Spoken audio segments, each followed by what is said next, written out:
I knitted a t-shirt, and that's what this video is me knitting the t-shirt.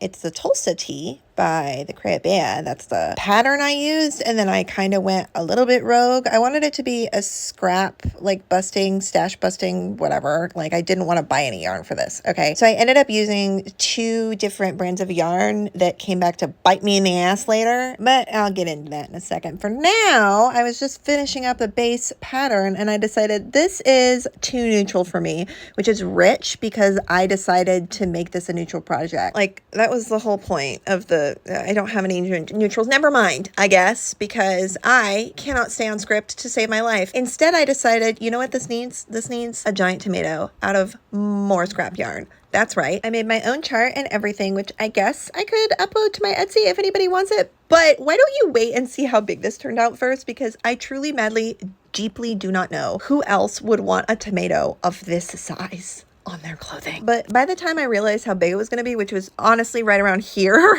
it was too late. I was not going to undo this much work. This took me literal weeks to do just the duplicate stitching. Okay, yoicks. Anyways, here's what it looks like unblocked. Kind of a mess. So I threw it in the wash, and that's when I realized the top of this is do not ever wash this yarn or you will kill everybody that you love. And the bottom is super wash, and if you don't dry it, it's giant. So I went with the dryer and it turned out okay, I guess. Here it is, and yay, it's wearable. That's all I really wanted in the end, was a giant wearable tomato.